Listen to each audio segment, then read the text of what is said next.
Shalom à toutes et à tous. Grâce à Midrash Yehuda Manitou, on retrouve le Rav Ethan Chizon et on va continuer avec toi, Perek Relek. Et je crois qu'on a commencé à parler du nom de Mashiach, mais je ne sais plus exactement où on en était. Tu peux rallumer ton micro. Bechavod. Yovi. Alors effectivement, on a commencé à parler du nom, et il y en aura d'autres des noms du Mashiach, mais en attendant, la Gemara, on est dans le Perek Chelek de la traité de Sanhédrin, à la page 97, et là-bas, eh bien, la Gemara va nous expliquer les, euh, les me'afyenim, c'est-à-dire ce qui détermine la génération messianique. Ce que va nous dire ici la Gemara, et ce qu'on va lire ensemble pendant ce cours, eh bien, c'est une présentation de notre époque. Dire une présentation de 2024. C'est une présentation de notre époque qui vient jusqu'à nous, jusqu'à 2024, mais qui a commencé déjà depuis quelques années. Mais vous allez voir que c'est impressionnant de voir comment la Gemara, il y a 1600 ans, décrit avec une exactitude déconcertante ce qui se passe dans notre génération. Alors, on commence. Amar le Rabbi Yitzhak, Achi Amar Rabbi Yochanan. Voilà ce que nous a enseigné Rabbi Yochanan. Dor chez Ben David Babo, la génération messianique, Talmidei Chachamim mitma'atim. Il y a moins de Talmidei Chachamim. Incroyable. Moins de Talmidei Chachamim. Pourtant, nous sommes dans une génération où il y a plus d'études de Torah. Oui, il y a plus d'études de Torah, mais il y a moins de Talmidei Chachamim. Pourquoi il y a moins de Talmidei Chachamim? Eh bien, pour une raison très simple. Nous sommes dans une société qui ne met pas le Talmid Chacham comme étant une chose importante de la société. Lorsque nous parlons de choses sérieuses, comme par exemple la morale, comme par exemple l'éthique, alors sur tous les plateaux télé, qui est plus un argument d'autorité? Le grand rabbin d'Israël ou alors le professeur d'université en doctorat en ethnicologie? Eh bien aujourd'hui, dans notre société occidentale, ce qu'on met comme étant l'idéal de la chorma, eh bien c'est celui qui sort de l'université et pas celui qui sort de la yeshiva. En d'autres termes, nous sommes dans une génération où effectivement, Talmidei Chachamim mitma'atim. Ah oui, mais attendez, peut-être aussi parce que les Talmidei Chachamim ne sont plus les références de la sagesse. Ils sont devenus les références de la cacheroute, les références du Shabbat. Mais quand est-ce qu'on entend parler des rabbanim sur des questions d'éthique, sur des questions de société, sur les questions de sagesse générale? Ah, peut-être c'est aussi pour ça que Talmidei Chachamim mitma'atim. Et on continue, on dit, V'achar enem kalot be'agon ve'anacha. Mazé, c'est exactement ça. Enehem kalot be'agon ve'anacha. Eh bien, cela veut dire tout simplement que nous, les chachamim, déjà qu'ils sont moins nombreux, mais en plus de ça, ils n'ont pas les yeux ouverts. Et on est dans une génération. Alors attention, hein, je vais pas dire, ne me faites pas dire ce que je vais pas dire. C'est important de manger kasher et c'est important de faire Shabbat. Mais c'est évidemment pas le sujet principal de notre génération, la cacheroute. Et pourtant, les rabbins, ils parlent que de ça. Combien sont les rabbins? Alors évidemment, les rabbins qui enseignent à Midrashet Yehuda, eux, c'est des vrais. Mais à part les rabbins qui enseignent à Midrashet Yehuda Manitou, combien il y a de rabbins qui parlent de vrais sujets de société, qui parlent de vrais problèmes de grandeur, d'influence du peuple juif dans le monde, et ainsi de suite. Donc, Venem, Kalot, Ve'agon, Ve'anacha. Et là, après, on nous dit, Ve'tsarot rabot, ve'gzerot kashot mitratshot, ad she'arishona pekuda, sheniya memayeret lavo. Que nous vivons une époque où la problématique dans le monde et dans le peuple juif, voilà, j'ai pas besoin de vous expliquer ce que c'est que il y a des drames qui nous touchent, et une fois qu'on a fini le premier, il y en a un deuxième qui est déjà arrivé. Nous vivons les choses, mais nous vivons les choses, et il faut comprendre que nous sommes en pleine métamorphose. Le Maharal de Prague, dans le livre Netzach Israël, au chapitre 35, nous dit la chose suivante. Regardez ça, c'est assez édifiant. וביאור עניין זה שקודם שיבוא המשיח ראוי שיהיה נמצא הפסד גמור. Juste avant que le Mashiach n'arrive, nous dit le Maharal, il faut qu'il y ait une destruction totale. כיוון שיהיה הוויה חדשה, ויהיה כמו עולם חדש. Puisque nous parlons de faire un nouveau monde, ah ben, il faut d'abord se débarrasser du monde d'avant. שקודם זה הגיעו ישראל עד דפר, ועתה ירום קרנם עד שמי שמיים. Et donc, il y a un moment où Israël va être traîné dans la boue pour pouvoir ensuite se relever jusqu'aux cieux. Est-ce qu'on ne ferait pas une référence ici au 7 octobre? Ou alors, encore plus édifiant, à la Shoah. Et le Maharal continue en disant que Yidbatel ha'avaya harishona vetidbatel tsurat ha'olam harishon. La façon dont on voit le monde d'avant doit disparaître pour laisser la place à un nouveau monde. En vérité, c'est exactement ce qui s'est passé. Le monde de la deuxième moitié du XXe siècle et le monde du XXIe siècle n'a plus rien à voir avec le monde d'avant. Pour le meilleur et pour le pire d'ailleurs. Donc, צרות רבות וגזרות קשות מתחדשות, עד שהראשונה פוקדת, השנייה ממהרת לבוא. Ensuite, la Gemara continue et nous dit, תנו רבנן, שבוע שבן דוד בא בו, שנה ראשונה מתקיים מקרא זה, ואם תרתיע על עיר אחד ועל עיר אחד לא אמתיר. מה זה? שנייה חיצי רעב משתלחים, שלישית רעב גדול, ומתים אנשים ונשים וטף, חסידים ואנשי מעשה, ותורה משתכחת מלומדיה. Ici, on nous fait un focus sur la période de la Géoula. Et on nous dit, il y a plusieurs étapes. Première étape, eh bien, je ferai tomber la pluie sur une ville, mais pas sur une autre. Et ensuite, on nous dit, il y aura un peu de famine dans certains endroits et pas dans d'autres. Après, il y aura une grande famine et beaucoup de monde viendront à mourir. Bien, les amis, qu'est-ce qui s'est passé dans l'histoire? Parce que ça, c'est bien beau que la Gemara nous dise ça. Mais comment ça s'est transcrit après dans l'histoire? Ben, c'est très simple.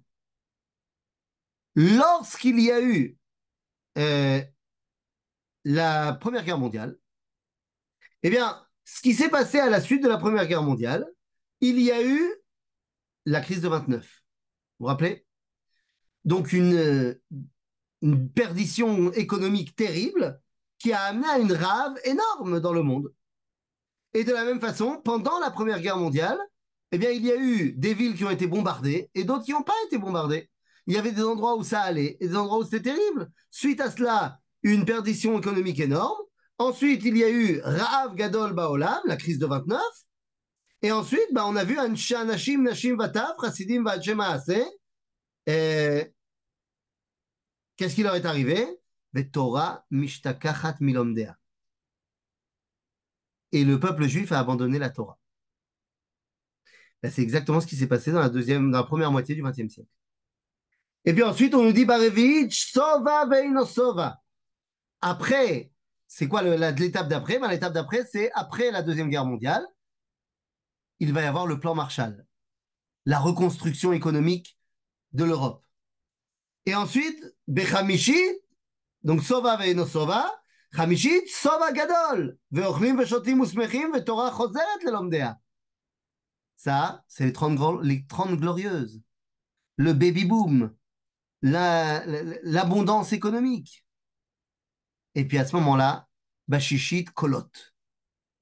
Yatsu Kolot chez Ben David Ba, Vezet Kolot chez Kiyat Shofar, nous dit Rashi. C'est quoi? Eh bien, c'est le chauffard du Rav Goren en 1967 qui a sonné sur le mont du Temple. Et puis après, on nous dit quoi? Bashevit Milchamot ou Bemotsae Shevit Ben David Ba. Mazé Milchamot? Milchemet Gog ou Magog. La guerre que nous sommes en train de mener. Et on dit juste après, Ben David va.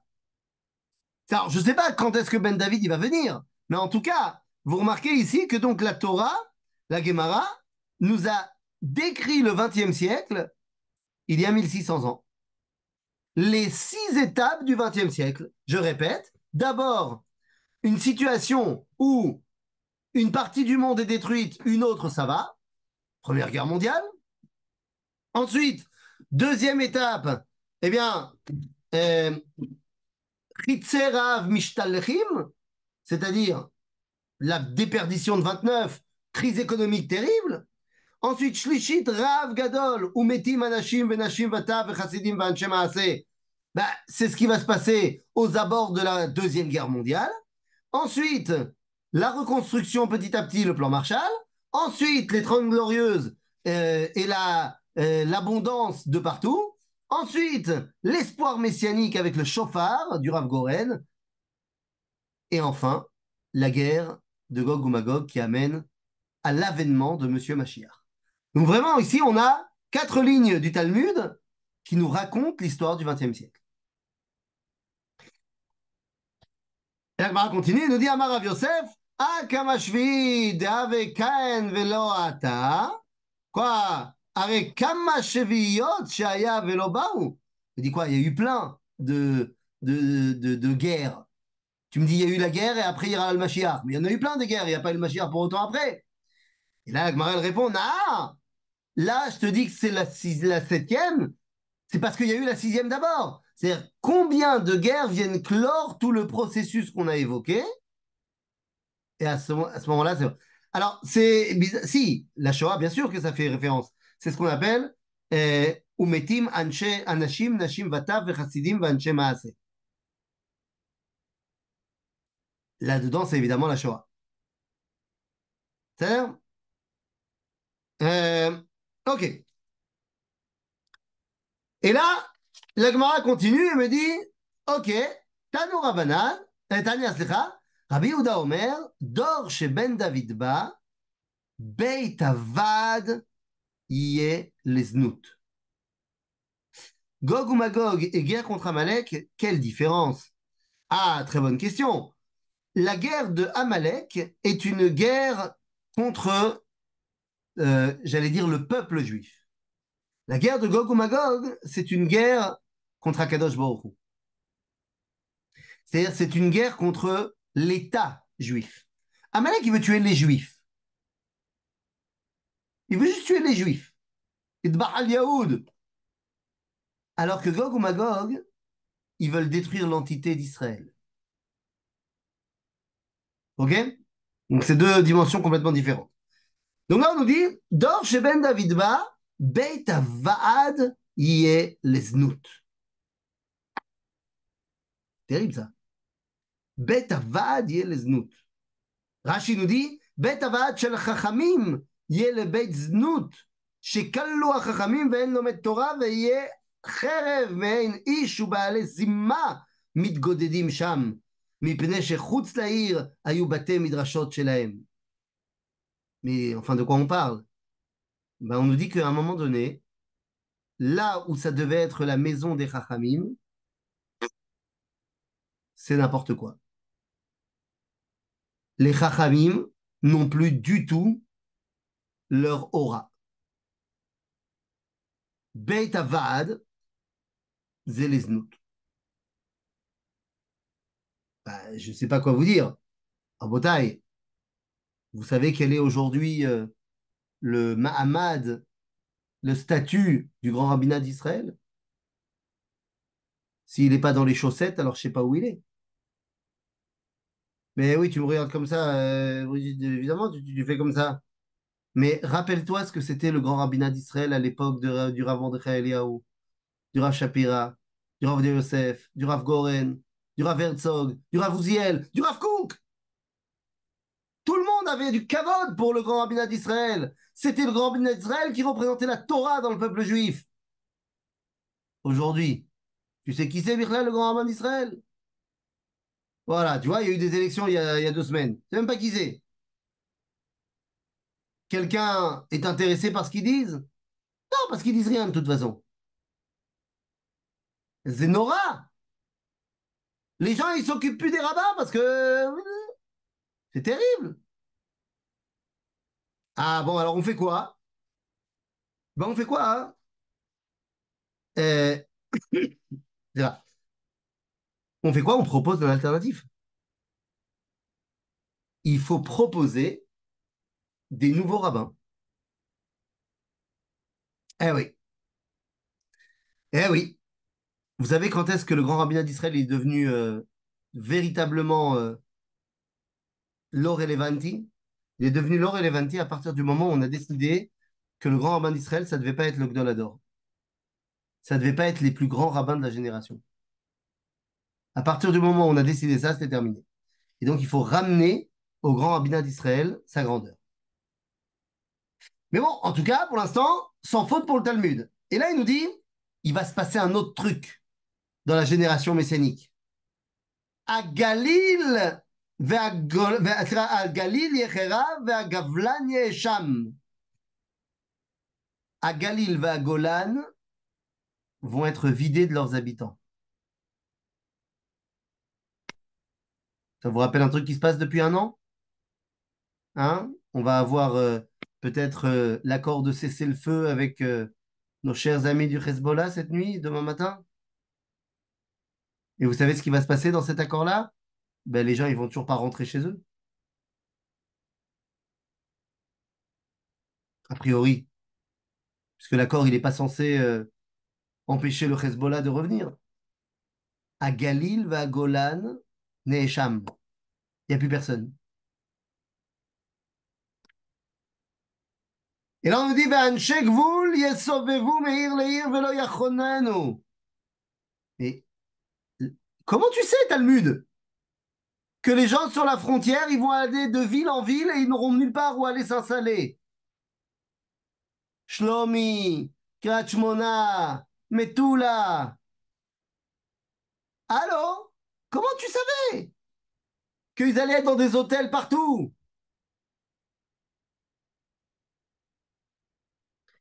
וחוכמת הסופרים תסרח, ויראה חטא ימאסו, ופני הדור כפני הכלב. מה זה פני הדור כפני הכלב? C'est quoi le problème du kelev? Dit le Talmud, c'est quoi le problème du kelev? C'est que quand on le tape avec un bâton, il mord le bâton, au lieu d'aller voir qui c'est qui tient le bâton et qui l'a tapé avec. Imaginez une génération où on n'a pas de stratégie à long terme et on ne fait que répondre ponctuellement à l'agression ponctuelle. Toute ressemblance, évidemment, avec un cas actuel serait purement fortuite et involontaire, bien évidemment.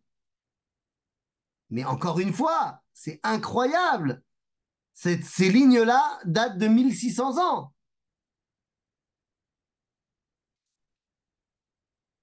Bon alors, qu'est-ce qu'on fait avec tout ça?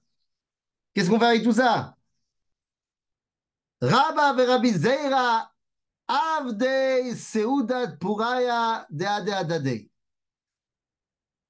Dans le traité de Megillah, on nous raconte l'histoire de Rabba et Rabbi Zera. Ils ont fait une Seudat Purim ensemble. Et quand ils étaient bien bourrés, Rabba s'est levé et a tué Rabbi Zera. Ok. Et une fois qu'il a eu cuvé son vin, il a vu qu'il avait tué Rabbi Zera, il l'a ressuscité, et après il lui a dit, ça te dit on refait Purim ensemble l'année prochaine?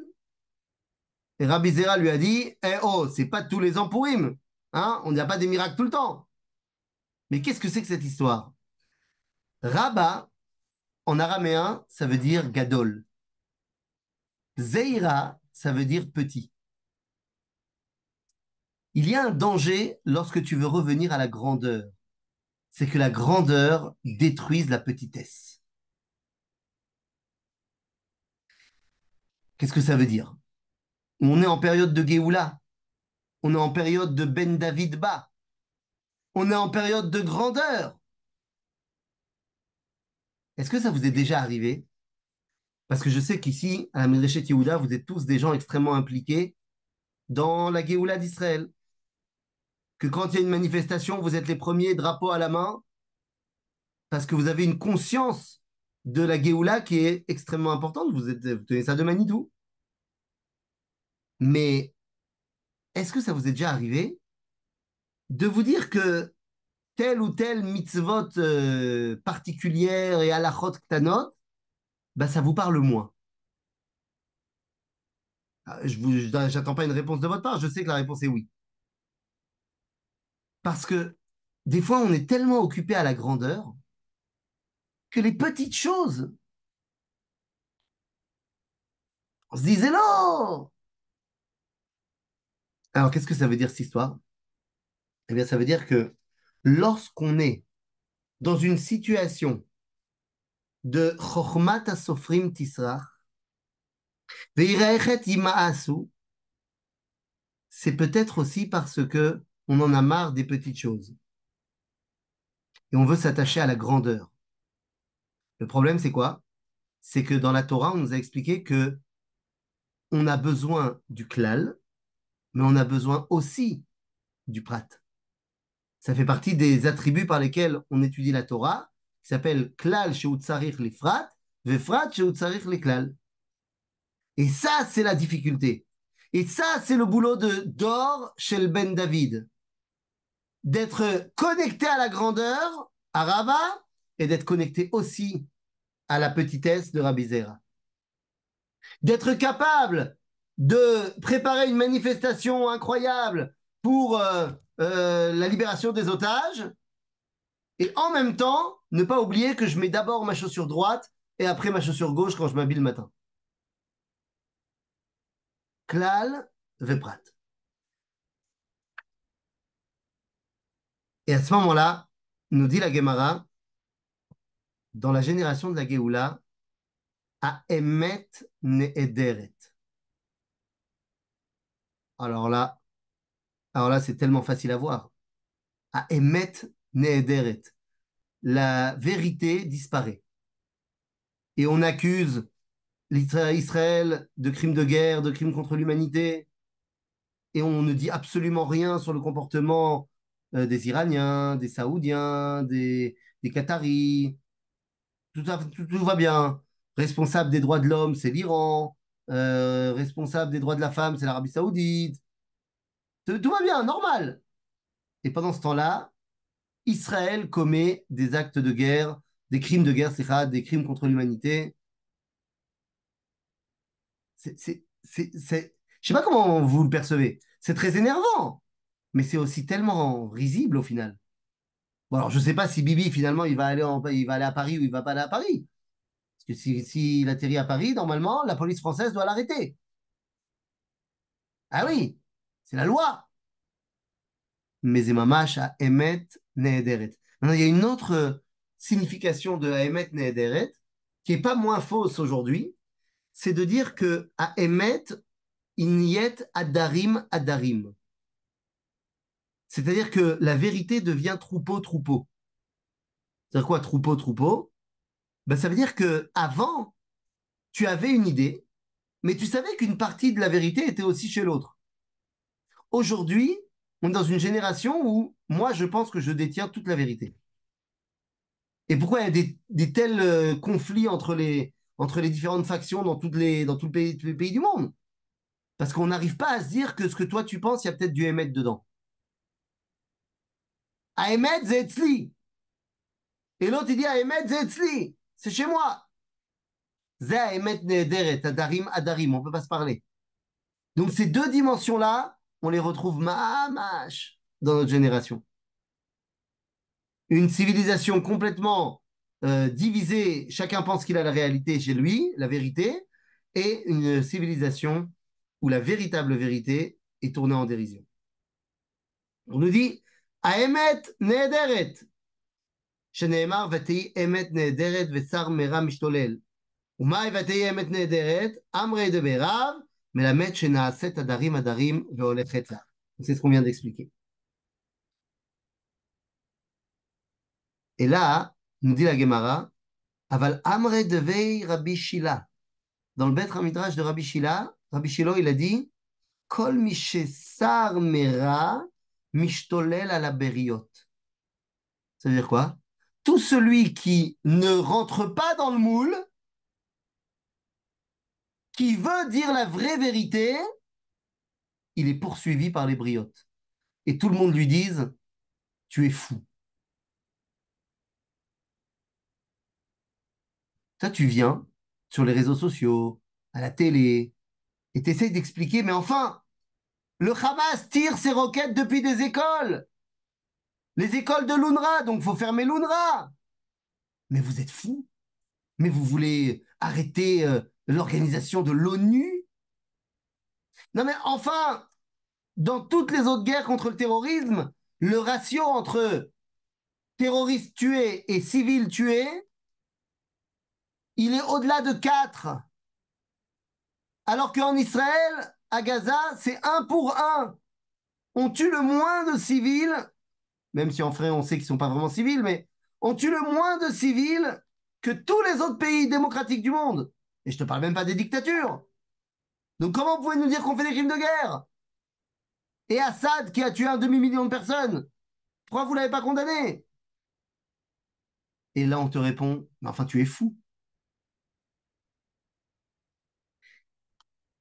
Encore une fois, cette clairvoyance du Talmud de vivre nos événements. Tu as l'impression qu'il y a un des mecs du Talmud qui a pris une machine à remonter le temps, qui est venu dans notre époque, il a regardé, il a pris des photos, et il est reparti après pour écrire cette page. Parce qu'on est en plein dedans. Nous, alors quoi d'autre? Et là, on nous dit, il est.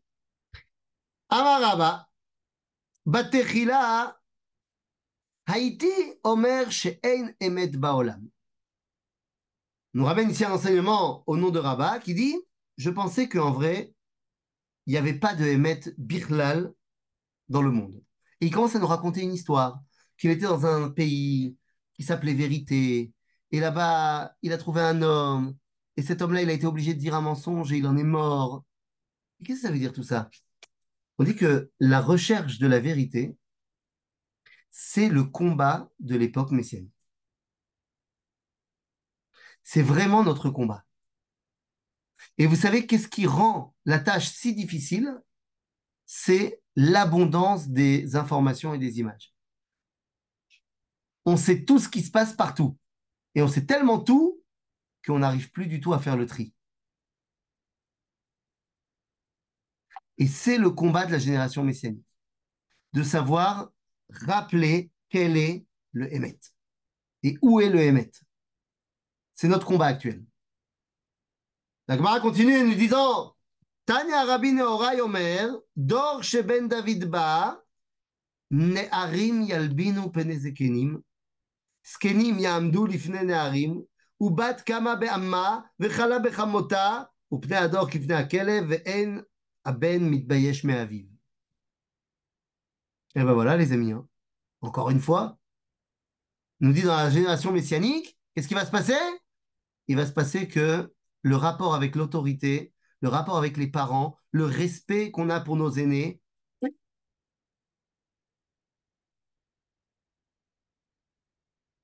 combien de fois on est rentré dans le bus et on a vu un groupe de jeunes qui ne veut pas se lever pour des personnes âgées.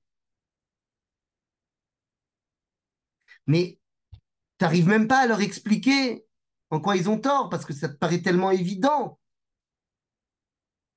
Mais dans notre génération, non, je suis fatigué, moi. Ribono shel olam.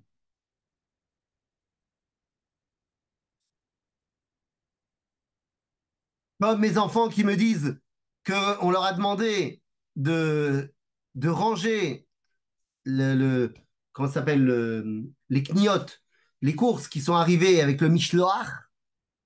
Donc il y avait plein de sachets avec plein de manger partout. On leur a demandé de les ranger. Et on s'est fait engueuler avec ma femme. Comment vous osez nous demander de ranger? C'est vous qui avez été acheter le manger. On vous a pas demandé. Mais quoi? Mais c'est toi qui le bouffe le manger tout le temps. Et il nous dit, mais vous comprenez pas qu'on a une vie, on n'a pas le temps. On n'a pas le temps. Eux, ils n'ont pas le temps. Alors, je sais pas, hein, mais moi, à l'époque, si j'avais dit ça à mes parents, bah déjà, j'aurais pris un aller-retour avec la bague. Déjà. Et puis, non, j'aurais pas dit ça à mes parents. Pas shoot. La chutzpah qu'on a dans notre génération, elle est fantastique. Mais attendez, elle est fantastique pour de vrai. Pourquoi elle est fantastique? Parce que la chutzpah, c'est la première étape pour être capable de grandir. Lorsque tu es une génération qui est soumise à l'autorité, tu peux pas faire des grandes choses. Tu écoutes, tu obéis, mais tu peux pas faire des grandes choses. La chutzpah, c'est la capacité d'être indépendant. Alors oui, au début, c'est énervant quand tu es adolescent, mais c'est ça qui va te permettre de faire des grandes choses, de réfléchir michutz la kufsa, comme on dit en hébreu, de réfléchir hors des sentiers battus. Donc la chutzpah, elle va avoir un rôle très important, même si pour le moment, elle ne le remplit pas. Zebaderer.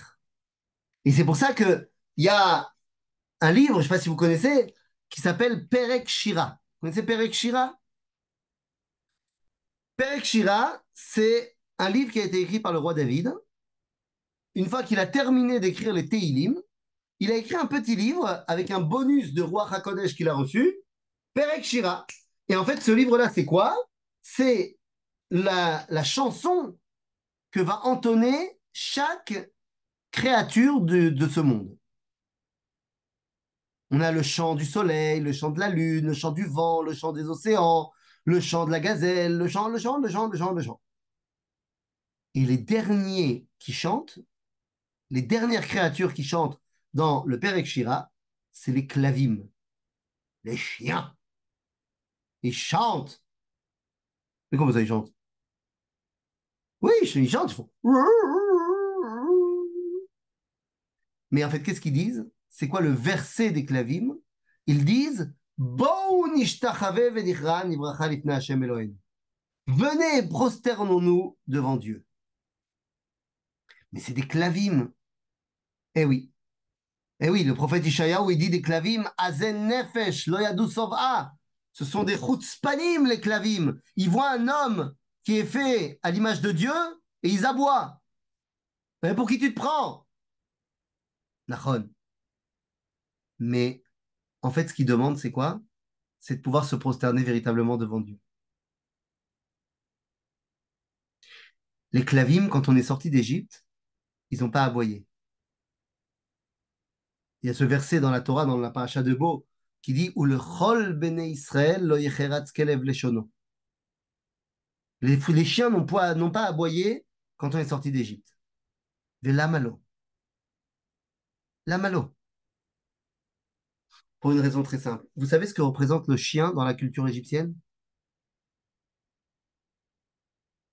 Vous savez que tous les dieux égyptiens étaient des dieux à tête d'animal.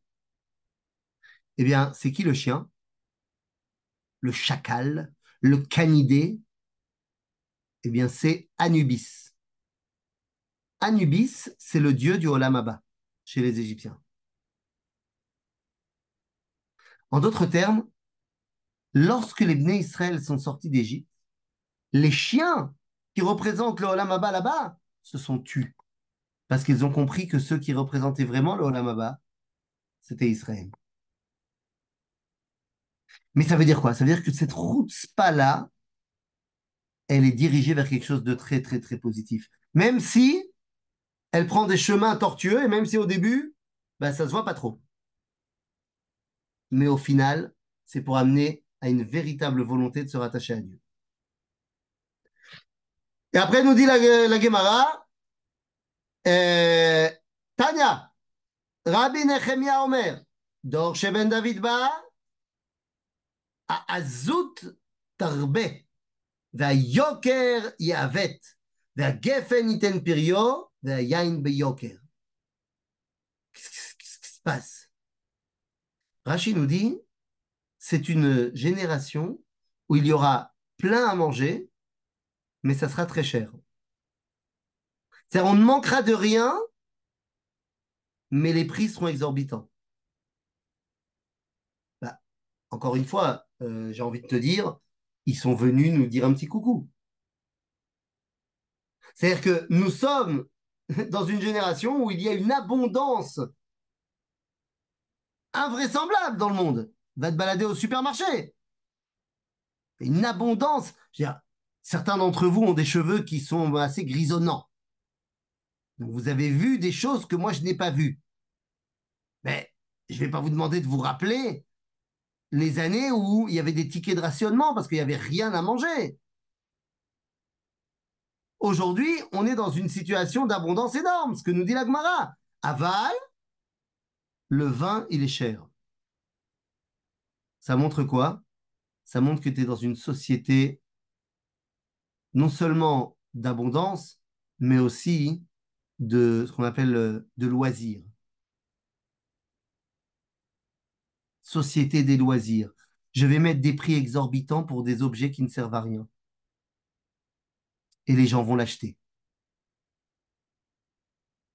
Ma grande désillusion a eu lieu aujourd'hui, les amis, il y a à peine 2 heures.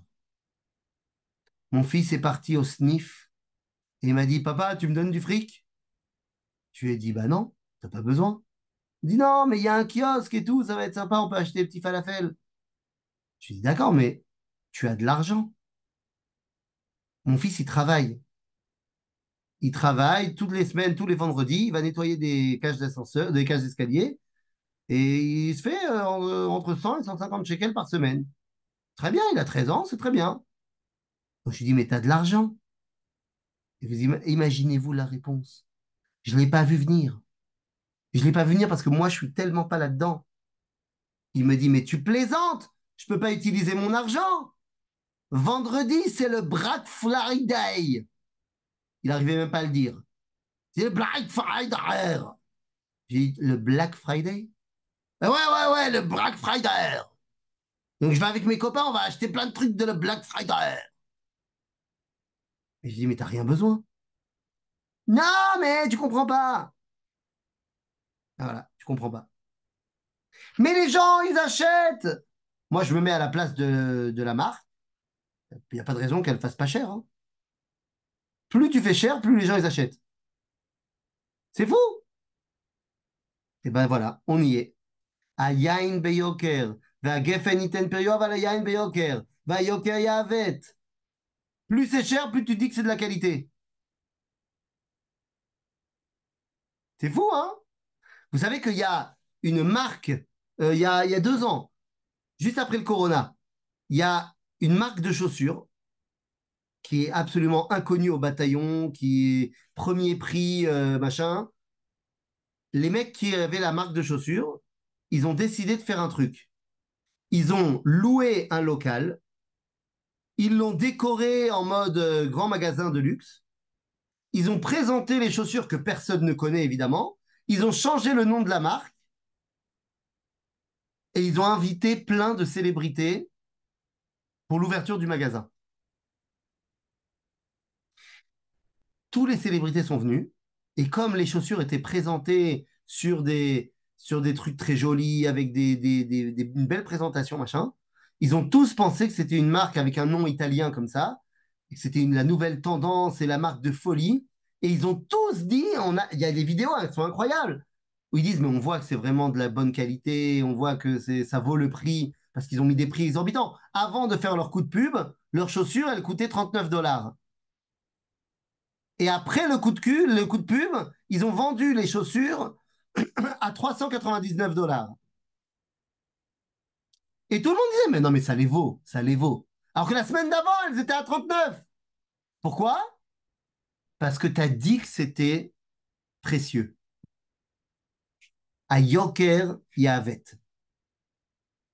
Mais ça, c'était pas possible pour la génération de mes grands-parents. La génération de mes grands-parents dit merci que tu une paire de chaussures.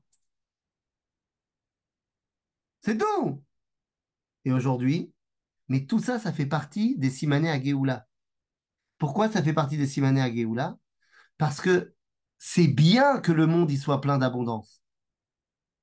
Sauf qu'au début, on ne sait pas comment gérer cette abondance et on ne sait pas redistribuer à tout le monde comme il faut. Donc au début, on en fait n'importe quoi. Mais c'est sûr qu'on vit dans un meilleur monde que dans le monde où il n'y avait rien à manger. Maintenant, il faut juste apprendre à comment l'utiliser. Donc on nous dit voilà, Veneferet à kol malchut les minutes. C'est quoi Veneferet kol malchut les minutes? Nous dit Rabbeinu Yitzhak Abrabanel, c'est que les goyim deviennent non religieux.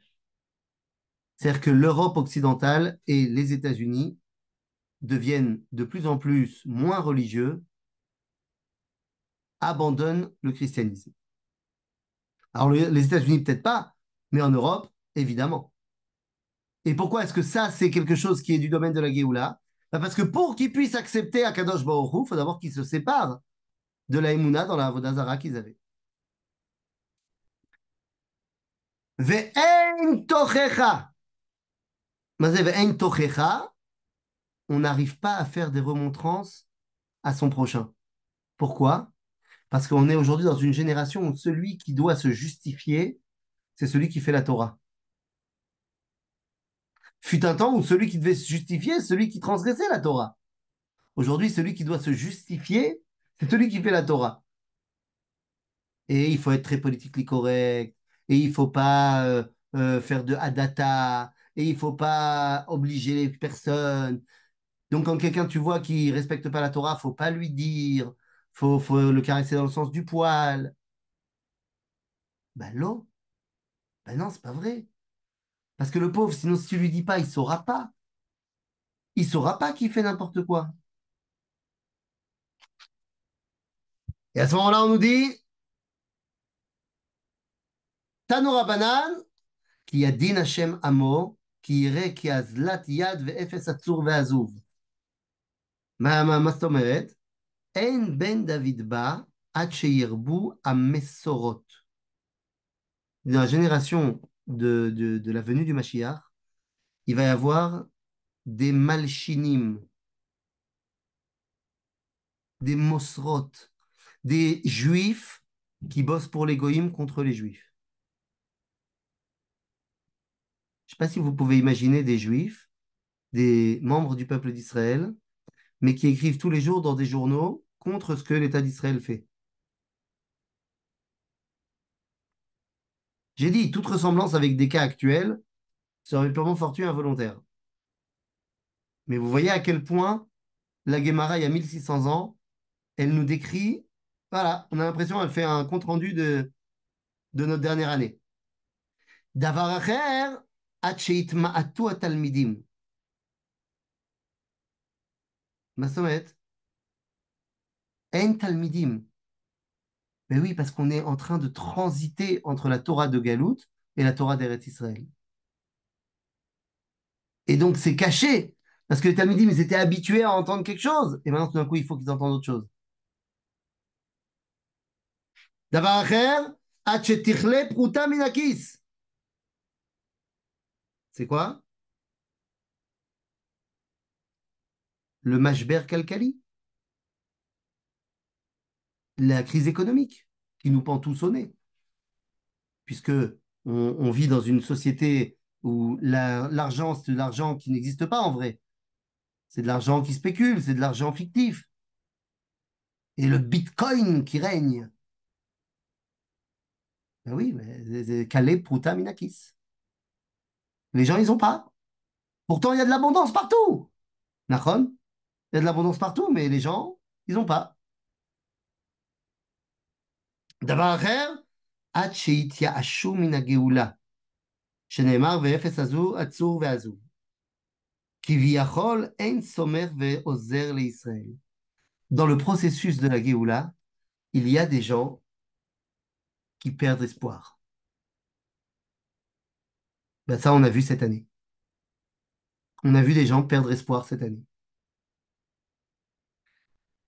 Ben alors, c'est quoi l'idée de tout ça?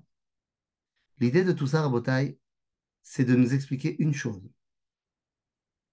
Ki had Rabbi Zera, ki have mashkach rabanan de maskebei, amar lehu, במטותא, בעינן ובמייכהו בלא תרווקנה. דתניא שלושה באים בהיסח הדעת, ואלו הם משיח, מציאה ועקרב. On te dit, mais c'est quoi cette histoire? Rabbi Zera il nous explique que lorsqu'il a été voir les Chachamim, qui parlaient étaient en train de parler du Mashiach, il leur a dit, Bavakasha, s'il vous plaît, ne soyez pas ambigus à propos du Mashiach. Il y a trois choses qui viennent sans qu'on soit préparé à cela, sans qu'on le voie venir. L'un des trois, et c'est celui qui nous intéresse ce soir, c'est le Mashiach. Tout ce qu'on vient de présenter, tout ce qu'on vient de présenter dans notre cours, qui nous dresse le tableau de notre génération, c'est pas très reluisant. Tous les problèmes qu'on a énumérés, on les a vécus, on les connaît très bien, mais c'est pas très reluisant. Nachon. C'est pour que tu ne vois pas forcément qu'il est en train de se passer quelque chose du domaine de on fait partir l'ancien monde et on laisse la place au nouveau monde, le monde messianique. Zebei Sachadat. Parce que si on passait toute la journée à parler du Mashiach, et dire on est en train de s'occuper du Mashiach, on se disputerait tellement sur le Mashiach que lui-même il dirait les gars, je ne viens pas. Mais tous les processus sont là. Pourquoi? Pour qu'on soit capable d'amener à une véritable prise de conscience de la vérité, de la chutzpah, de l'économie. Tous ces thèmes-là qui sont tellement présents en ce moment, mais qu'on en fait n'importe quoi, le but, c'est de pouvoir les corriger et les faire devenir des partenaires pour le dévoilement du Mashiach. Donc en fait, ce que nous raconte ici la Gemara, elle nous dit voilà, voilà la génération messianique. Tu as l'impression que c'est le grand n'importe quoi, mais tout l'objectif, c'est que de tout ça sorte quelque chose d'extraordinaire. Et je ne sais pas si vous avez vu ce film, enfin ce petit film comme ça envoyé par un des soldats qui dit on ne vous laissera pas nous faire revenir au 6 octobre. Vous croyez que vous pouvez continuer à vous disputer et à nous faire nous disputer entre nous? Vous croyez que vous pouvez nous faire revenir à la scission de notre société? Nous ne sommes plus le 6 octobre. Nous avons compris.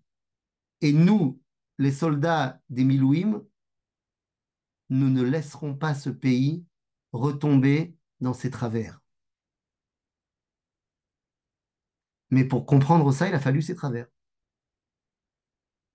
Et maintenant, on a compris et on a grandi.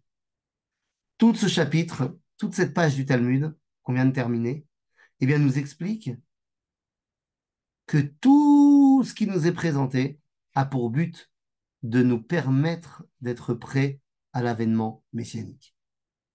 Parce que toutes les choses négatives qu'on a évoquées, c'est toutes ces mêmes choses-là qui vont être utilisées en positif. S'il n'y a rien à manger, tu ne peux pas utiliser l'abondance pour dévoiler Dieu. Donc il faut qu'il y ait de l'abondance qui d'abord va être mal utilisée pour que finalement on puisse l'utiliser bien. S'il n'y a pas une Torah Teretz Israël qui se lève, on ne peut pas dévoiler Akadosh Baruch Hu. Donc pour ça, il faut qu'il y ait d'abord un abandon de la Torah de Chutz La'aretz pour que la Torah d'Eretz Israël puisse arriver. Tout ce qu'on a vu, Bet Avad Yeleznut, tu veux que les rabbanim, ils soient plus seulement des rabbins, mais ils soient ceux qui dévoilent Akadosh Baruch Hu. Tu veux ramener la prophétie? Pour ça, il faut que d'abord, le côté rabbin, je m'occupe que du schnitzel s'il est cachère, il faut que ça ne parle plus à personne. Pour obliger les rabbins de parler d'autre chose. Donc en fait, tout ce qu'on vient de voir, ce sont les éléments qui, dans leur premier état, étaient des éléments qui ont amené à du négatif, mais ces mêmes éléments-là vont nous amener à la Géoula et au Mashiach. On a déjà commencé. Et c'est pour ça que le Talmud à Yerushalmi nous dit Gadol Chilul Hashem, Gadol Kiddush Hashem, Mi Chilul Hashem. Mais bon, qu'est-ce qu'il nous apprend le Yerushalmi? Gadol Kiddush Hashem, le Kiddush Hashem, c'est plus grand que le Chilul Hashem, le Todarabah. Je le sais bien. Il dit non, c'est pas ça que ça veut dire. Gadol Kiddush Hashem, mi Chilul Hashem. C'est-à-dire qui vient de Chilul Hashem. Gadol Kiddush Hashem mitor Chilul Hashem. Qu'est-ce qu'il est plus grand, ce Kiddush Hashem, lorsqu'il provient de quelque chose qui était négatif à l'origine? Parce que ça veut dire que tu as réussi à élever le négatif et tu t'en sers maintenant pour faire quelque chose d'extraordinaire. Donc le Talmud nous a dressé le portrait négatif de ce qu'est la génération de la Géoula pour que nous, cette génération-là, on soit capable de s'ouvrir les yeux et de corriger tout ça pour amener à Mashiach ben David. Mais bon, la seule question qui reste, c'est mais il arrive quand? Alors ce Mashiach, c'est quand la date officielle? Eh bien, c'est sur ça qu'on parlera la semaine prochaine. Hazak Baruch. Et si vous avez des questions, c'est le moment. Razak ou Barour, tu nous fais attendre parce que déjà la semaine dernière, tu avais dit que c'était cette semaine les calculs. Hein, Attends, rallume ton. Tu peux nous faire Tu écouter? tu sais bien que tous les calculs sont faux, donc Oui, je sais, mais bon. voilà. Je Ah peux ouais. dire un mot sur les Kelev? Oui, bien sûr. J'ai étudié la Torah avec une femme qui n'est pas du tout religieuse, mais qui est très intéressée par la Torah. Et on se rencontre 2 fois par semaine chez elle. Elle a un petit chien qui a été élevé chez les Arabes. On ne sait pas son âge. Il a l'air d'être très jeune, mais en fait, il semblerait qu'il est plus vieux que son âge. Dès que je rentre avec le livre de Torah et dès que sa patronne, celle qui tient ce chien-là, ouvre son livre, il se met sur le divan et il écoute le cours. Et il ne fait ça que, elle m'a raconté, elle ne fait ça que pendant ses cours. Quand nous commençons à bavarder, le genre, c'est pas encore les mots des Kodesh, on bavarde, alors il se lève, il va se promener. Quand on recommence la lecture, moi je suis absolument, le Kelev, ce fameux Kelev dont on nous Ah bah, avait ça doit être, raconté. ce chien doit être un Gilgoul. Il doit être une réincarnation de quelqu'un qui veut étudier la Torah. Bien fait.